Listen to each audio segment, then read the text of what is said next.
Hello दोस्तों, कैसे हैं आप। मुझे विश्वास है आप सभी बहुत अच्छे से होंगे और आप अपनी फिजिक्स की तैयारी भी काफी अच्छे से कर रहे हैं।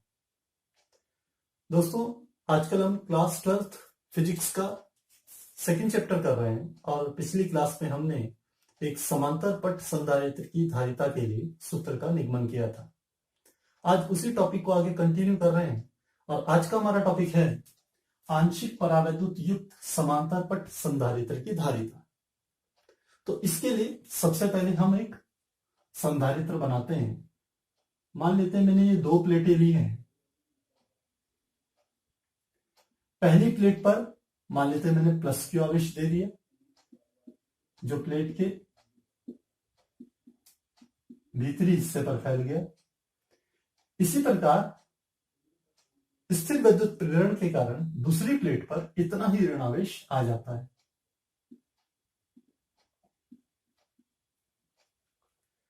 मान लेते हैं जो आवेश की मात्रा हमने इसको दी है वह आवेश की मात्रा Q है। इस प्लेट के लिए प्लस Q है और जो ये वाली हमारी प्लेट है दूसरी प्लेट, इसके लिए आवेश की मात्रा माइनस Q है। तो हम लिख लेते हैं, माना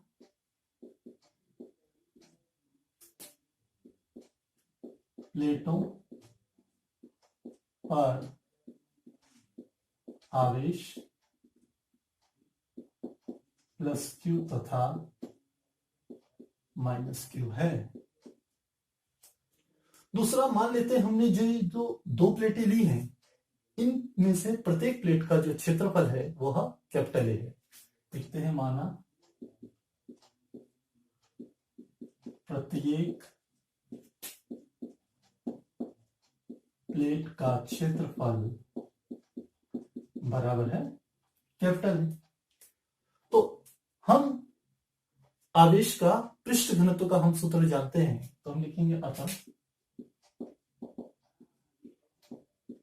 आवेश का पृष्ठ घनत्व, जिसको हम सिग्मा से प्रदर्शित करते हैं, इसका मान आ जाएगा Q/A। मान लेते हैं ये वाली है हमारी समीकरण 1।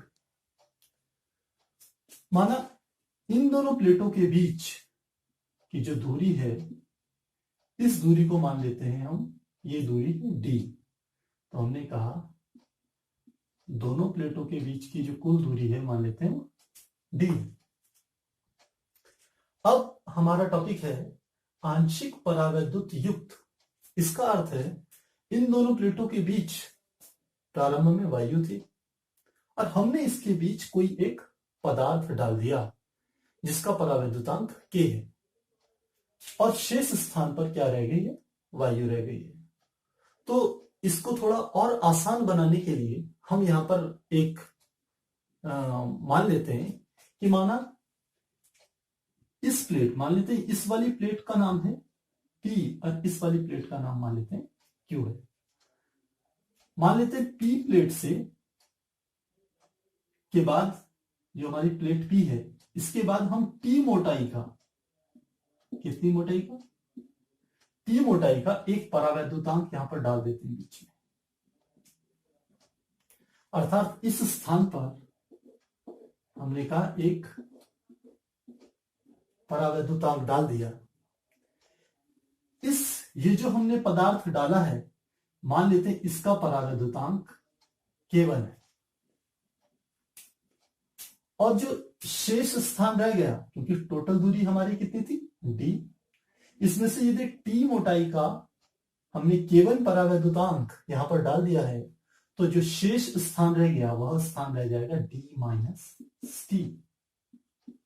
यह शेष स्थान रह गया। इस शेष स्थान पर मान लेते हैं हमने K2 परावैद्युतांक वाला कोई पदार्थ रख दिया। प्रारंभ में हम K2 परावैद्युतांक वाला पदार्थ मान रहे हैं, बाद में हम इसे वायु मान लेंगे।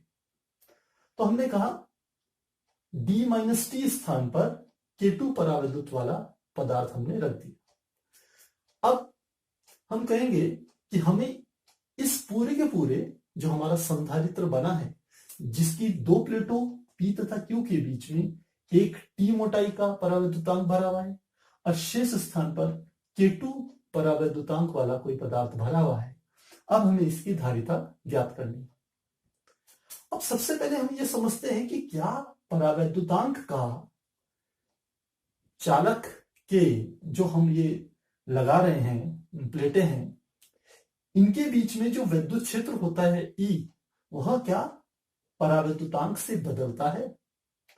तो आपको यदि ध्यान हो, पिछला हमने जब पहला चैप्टर पढ़ा था तो वहां पर विद्युत क्षेत्र का सूत्र पढ़ा था हमने। हम जानते हैं क्योंकि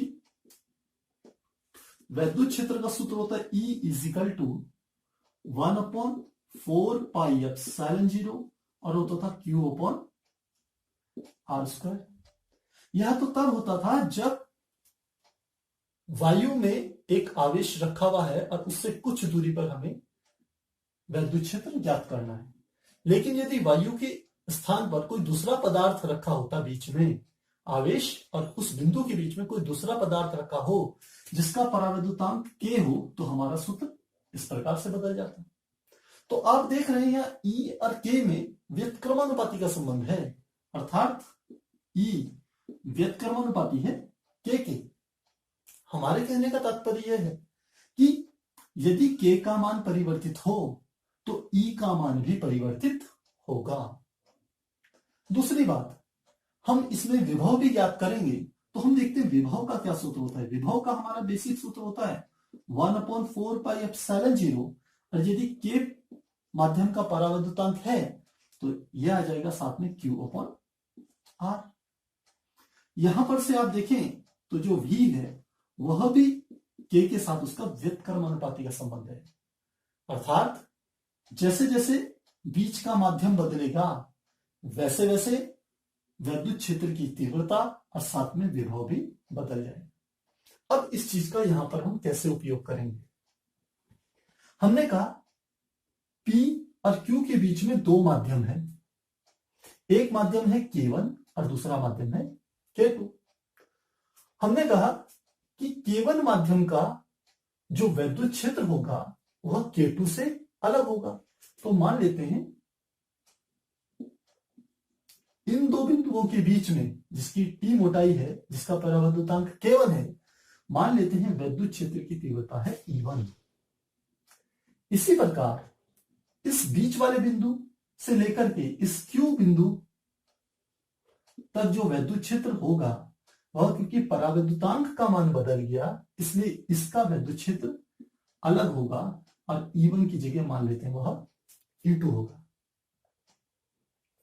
अब हम साथ में जानते हैं यदि विद्युत क्षेत्र में परिवर्तन आ रहा है तो विभव में भी परिवर्तन होगा। तो मान लेते हैं P प्लेट और इस बिंदु के बीच का जो विभव है वह मान लेते हैं V1 होगा। ठीक इसी प्रकार से बीच वाले इस बिंदु और Q के बीच का जो विभव होगा वह V2 होगा। और हम ये भी जानते हैं कि P और Q इसके बीच का कुल जो विभव होता है वह विभव V के बराबर होता है।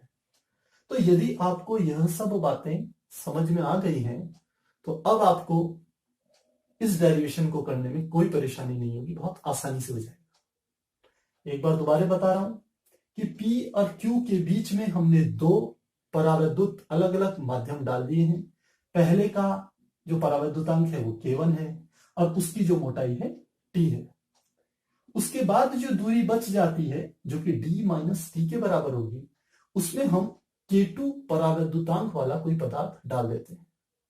चूंकि हमने कहा कि E का जो सूत्र होता है वो परावैद्युतांक K पर निर्भर करता है, ठीक इसी प्रकार से V भी परावैद्युतांक K पर निर्भर करता है। अतः अलग अलग परावैद्युतांकों के लिए विद्युत क्षेत्रों के मान भी अलग अलग होंगे और साथ में उनके जो विभव होंगे वह भी अलग अलग होंगे।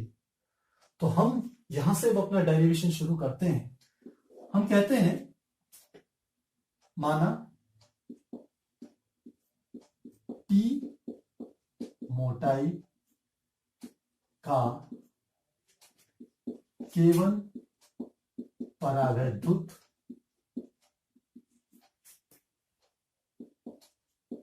प्लेटों के बीच में डालने पर विद्युत क्षेत्र और विद्युत क्षेत्र को हम E1 मान रहे हैं। E1 बराबर हमारा होता है सिग्मा अपॉन एप्सिलॉन 0, और यदि परावैद्युतांक K है तो हम लिख लेंगे यहां पर K1। इसी प्रकार हम विभव का मान भी निकाल सकते हैं। हम लिखेंगे चूंकि जो इस टी मोटाई के परावैद्युतांक के सिरों के बीच में जो विभवांतर है वह है V1, क्योंकि हम सूत्र जानते हैं विभव प्रवणता का, उस E इजिकल टू होता है V अपॉन R। यहां से हम निकाल सकते हैं V बराबर E गुणा R, क्योंकि यहां प्लेटों के बीच की दूरी R की बजाय T है, तो हम इसको सूत्र को लिख सकते हैं, ये बराबर हो जाएगा E गुणा T के। और इसको हम क्या मान रहे हैं, V1 मान रहे हैं, तो हम लिखेंगे V1 बराबर हो जाएगा E1 गुणा T। तो V1 का मान निकालें, E1 का मान यहां से रख देंगे, ये हो जाएगा sigma upon epsilon 0 into K1, और साथ में क्या आ जाएगा हमारा T। तो हमारा V1 का यहां से सूत्र आ गया, V1 बराबर sigma upon epsilon 0 into K1 into T। यह समीकरण 1 थी, तो मान लेते हैं ये वाली समीकरण हमारी समीकरण 2 आ गई। अब टी मोटाई के केवल परावैद्युतांक के कारण उत्पन्न विद्युत क्षेत्र हमने निकाल लिया है, और उसके परिणाम स्वरूप हमने जो विभव उत्पन्न हुआ था V1 हमने वह भी ज्ञात कर लिया। अब ठीक इसी प्रकार जो हमारे पास अगला परावैद्युतांक है K2, और जिसकी मोटाई है D माइनस T, इसके लिए भी हम विद्युत क्षेत्र E2 और विभव V2 को ज्ञात करते हैं। हम लिखते हैं अब D माइनस T मोटाई के परावैद्युत K2 द्वारा उत्पन्न विद्युत क्षेत्र, जिसको हम E2 से प्रदर्शित करेंगे, फार्मूला तो वही होगा सिग्मा अपॉन एप्सिलॉन 0, और साथ में K1 की जगह क्या आ जाएगा, K2 आ जाएगा। तो E2 का मान तो हमारे पास ये आ गया, तो हम क्या निकालेंगे, इसी प्रकार विभव का मान निकालेंगे। अतः V2 बराबर, हम जानते हैं V बराबर होता है E गुणा T, तो यह आ जाएगा E2 गुणा, और T की जगह कितनी है इस बार मोटाई, ये D माइनस T, तो साथ में हमने क्या लिख लिया D माइनस T। अब हम यदि वैल्यू रख दें यहां E2 की, यदि वैल्यू रखें तो E2 का मान है sigma upon epsilon 0 into K2, और साथ में मोटाई कितनी आ गई D माइनस T। तो अब हम यहां पर लिख सकते हैं जो V2 का मान निकल के आया वह V2 का मान है V2 बराबर sigma upon epsilon 0 into K2, sigma upon epsilon 0 into K2, और साथ में आ गया D माइनस T। मान लेते हैं यह वाली समीकरण हमारी हो गई 3। अब हम जानते हैं कि P तथा Q प्लेटों के बीच में कुल विभव तो कितना है, V। अब यही V दो हिस्सों में बढ़ गया, एक V1 हिस्से पर है, एक V2 हिस्से पर।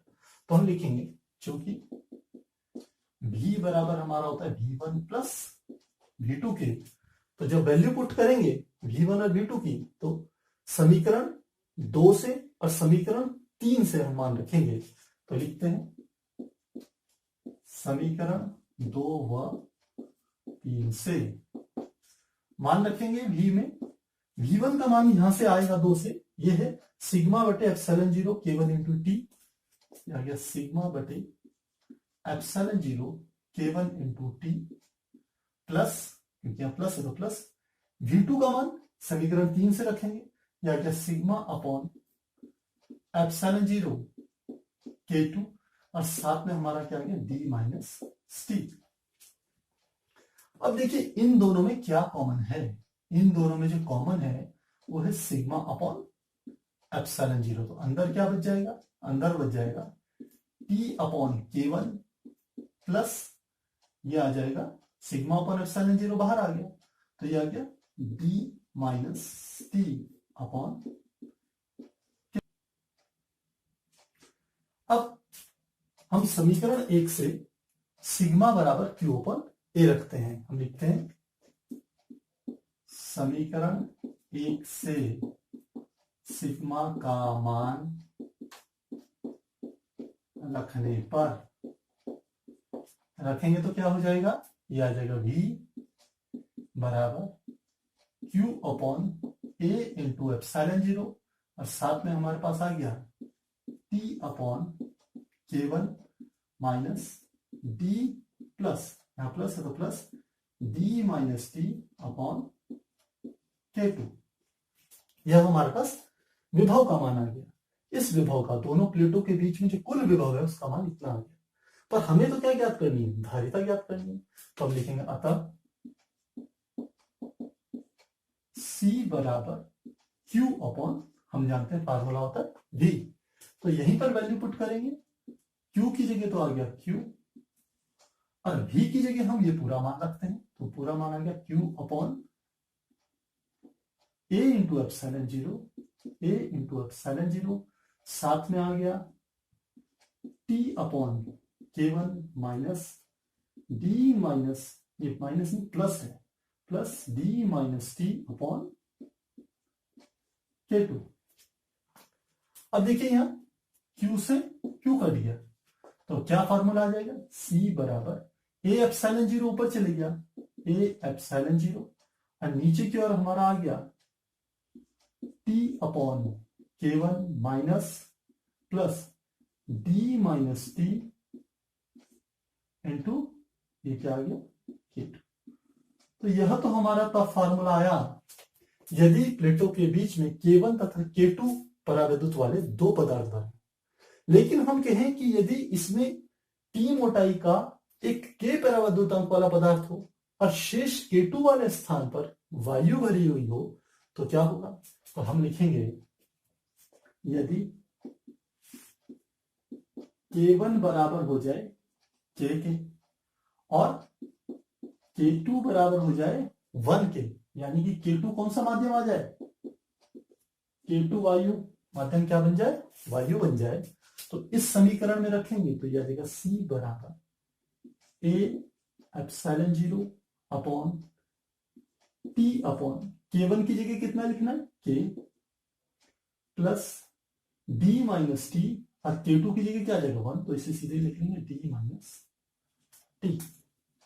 इसको थोड़ा आगे पीछे रीअरेंज करें तो हम इसको लिख सकते हैं A epsilon zero upon D को हमने आगे लिख लिया, और साथ में minus T plus T upon K को हमने पीछे लिख लिया। इन दोनों में यदि T कॉमन ले लें माइनस के साथ, तो हमारा फॉर्मूला आ जाएगा C बराबर, यह आ गया A एप्सिलॉन जीरो अपॉन, नीचे आ गया हमारा D, और माइनस T कॉमन लें तो यह आ जाएगा 1 माइनस 1 अपॉन K। यह हमारा समांतर पट संधारित्र की धारिता का वह सूत्र है जब इन प्लेटों के बीच में आंशिक परावैद्युतांक वाला कोई पदार्थ भरा। देखिए इस वाले डायग्राम को हम इस प्रकार से भी बना सकते हैं। यदि हम वायु रखें तो हम इसको ऐसे बना सकते हैं। हमने कहा ये वाली प्लेट क्या हो गई, धनावेशित वाली पी प्लेट हो गई। ये वाली प्लेट हमारी कौन सी हो गई, क्यू प्लेट हो गई। इसमें कैसा आवेश आ गया, ऋण आवेश आ गया। अब हम टी मोटाई का यदि केवल एक परावैद्युतांक है तो हम इसको ऐसे भी बना सकते हैं। इसकी मोटाई कितनी हो गई टी, और पूरी पी से लेके क्यू तक की कुल दूरी कितनी है प्लेटों के बीच की, डी। तो आप खुद ही समझ लीजिए यदि टी मोटाई का परावैद्युतांक पी और क्यू के बीच में रख दिया जाए तो शेष स्थान पर जो वायु बचेगी तो वायु की जो दूरी आएगी वो हो जाएगी डी में से टी घटा दी जाए तो वो डी माइनस टी के बराबर हो। तो इस प्रकार से हम समांतर पट्ट संधारित्र की धारिता का सूत्र ज्ञात कर सकते हैं जबकि प्लेटों के बीच में आंशिक परावैद्युत युक्त पदार्थ रखा हुआ। यहां से हमें एक बात पता चलती है कि K का मान यदि बढ़ेगा तो C का मान भी बढ़ेगा। हम लिखते हैं अर्थात K के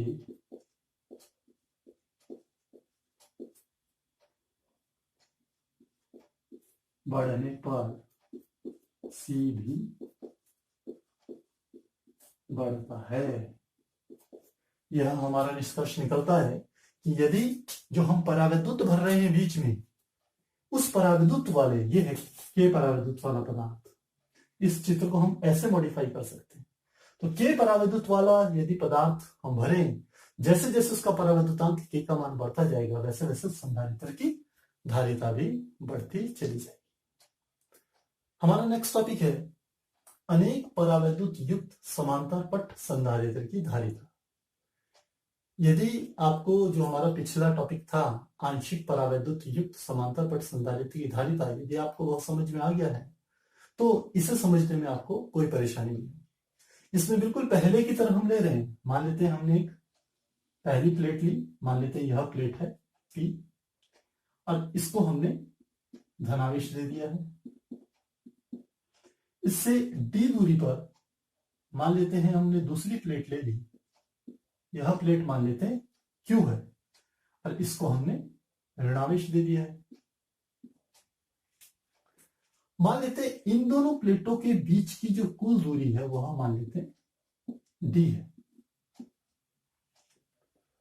अब हम इन दोनों प्लेटों के बीच में अलग अलग परावैद्युतांक वाले पदार्थ भर रहे हैं।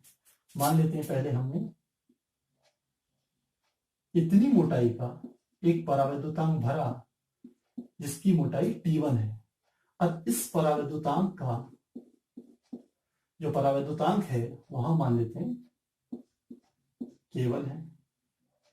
इसी प्रकार हमने एक दूसरी पट्टी ली जिसकी मोटाई T2 है अब इसमें जो पदार्थ भरा है मान लेते हैं उसका परावैद्युतांक K2 है। इसी प्रकार तीसरा हमने जो पट्टी ली मान लेते हैं उसकी मोटाई है T3 और उसका जो परावैद्युतांक है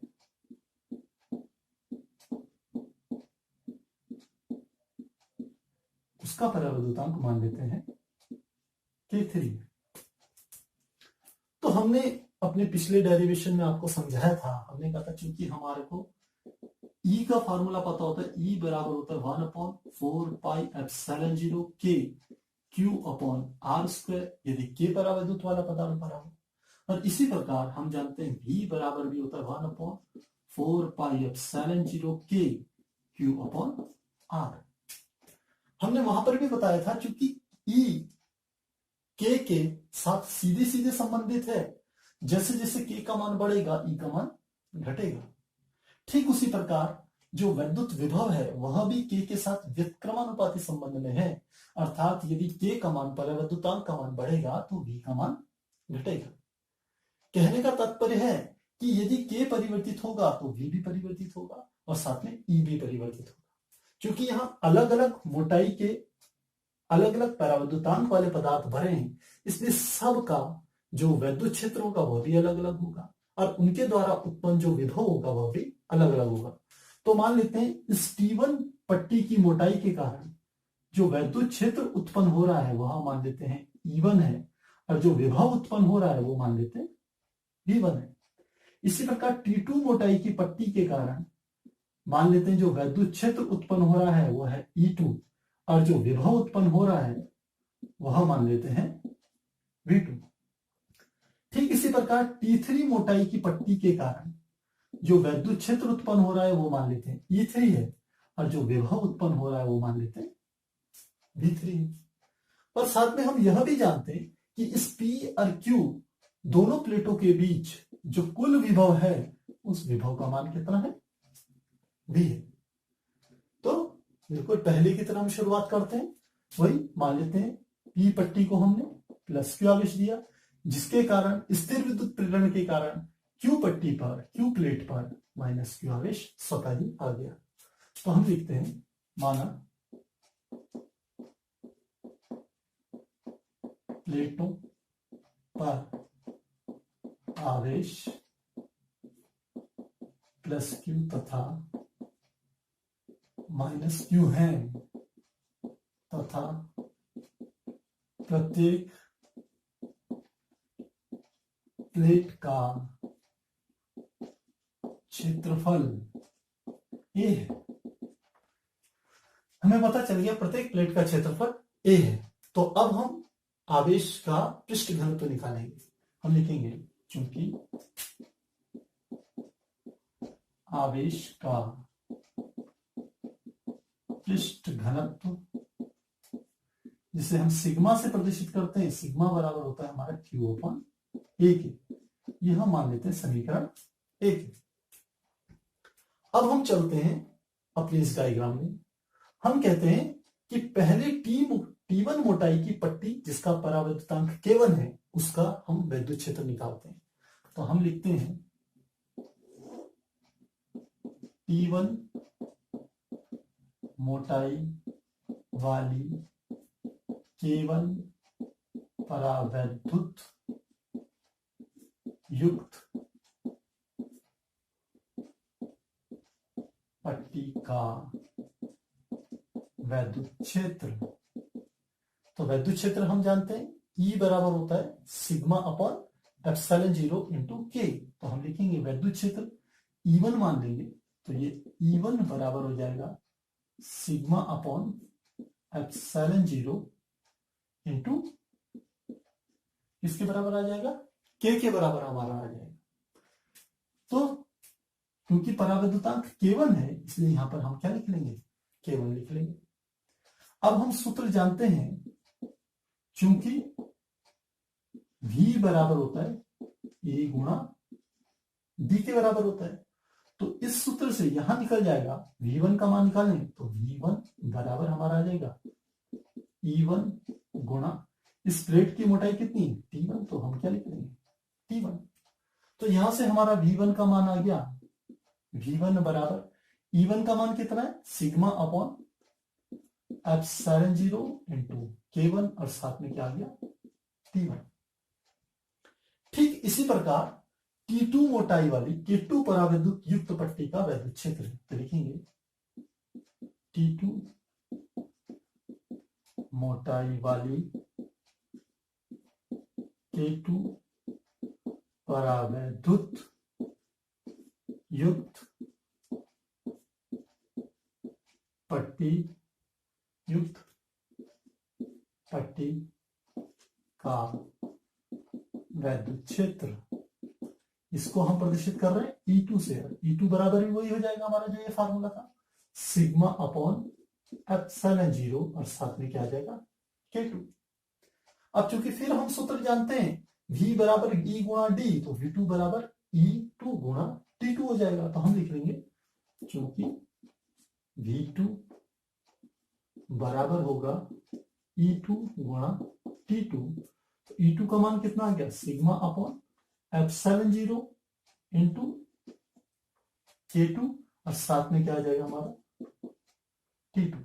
मान लेते हैं ये वाली समीकरण हमारी हो गई 2 और यह वाली हमारी समीकरण हो गई समीकरण 3।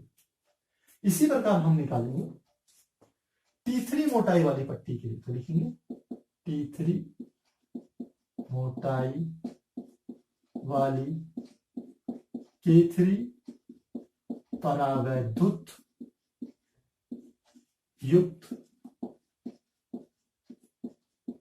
पट्टी का वैद्युत क्षेत्र।